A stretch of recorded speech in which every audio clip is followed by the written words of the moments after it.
he said to me, "I'm going to do something else here, just hold on tight." He held back on the stick, and pretty soon we were in a spin. I'm here with my friend, Dorothy Nelson. Dorothy, tell us about yourself. I'm one of 3 children from a minister's family, and I was born in Nevada, Iowa. I know you want to know my age, so I will tell you my age. Yes. I will be 90 July 3 of this year. What inspired this book here, Mayday over the Arctic? When I was 6 years of age, I would travel with my father, who was a minister, and he was going to the General Conference in San Francisco. And there they had a large globe with a lot of lights on it. And I saw a light where my aunt and uncle, the Scows, were missionaries in India. And I said to myself, I would like to be one of those lights. My brother was very interested in my dream to fly. I was 7 at the time, he was 9. He took me up to the 2nd-story floor of our house, our farmhouse, and he said, "Now hold on here to Daddy's big umbrella." And he said, "When I say cleared for takeoff, you jump."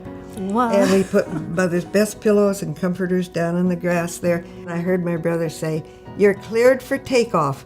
Well, it was kind of a shock for a minute, so I didn't move. He said, "That means jump, Dorothy." And so I jumped out as far as I could jump. I was flying. I was so excited. I was actually in the air for a few moments.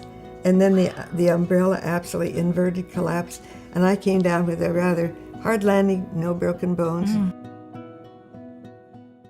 What happened that got you in the cockpit that made you want to learn how to fly? Well, I was studying at La Sierra College, and I met a young man, Wilbur Nelson, and he was interested in missionary work. One day we went by a little airfield, and he says, "See that little airplane out there?" He said, "That belongs to my brother." And he said, "I have just gotten my pilot's license, and I would love to take you up." I said, "No, I really don't want to get into an airplane." And he finally said to me, "What's the problem?" He says, "It's fun, first of all." And I began to cry. And I says, "No," I said, "You see, my first flight was a failure."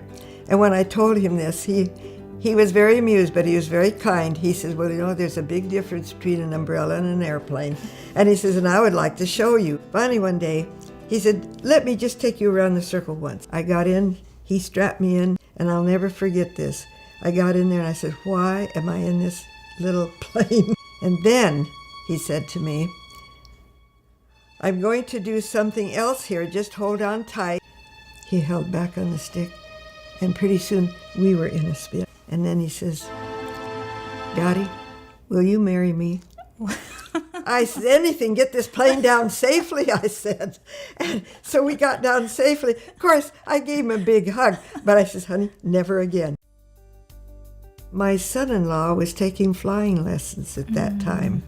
And I felt at that time, when I first heard it, I said, I don't want my daughter to be a pilot's widow.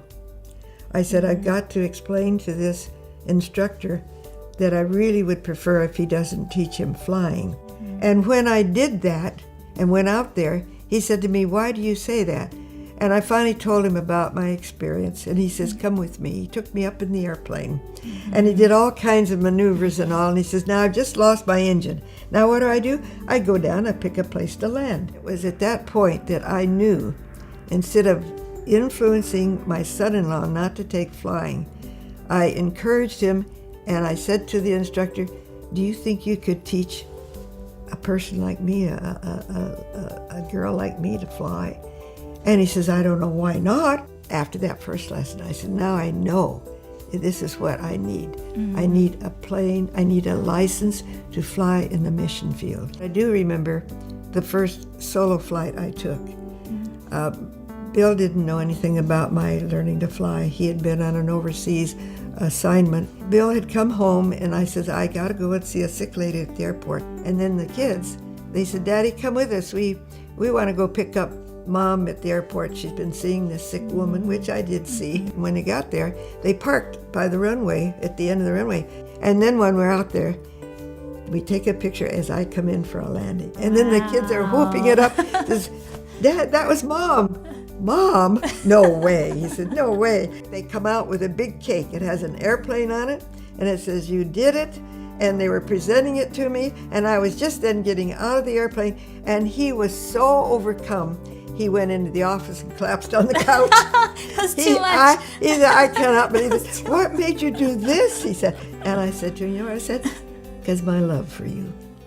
My love for you and my love for the Lord."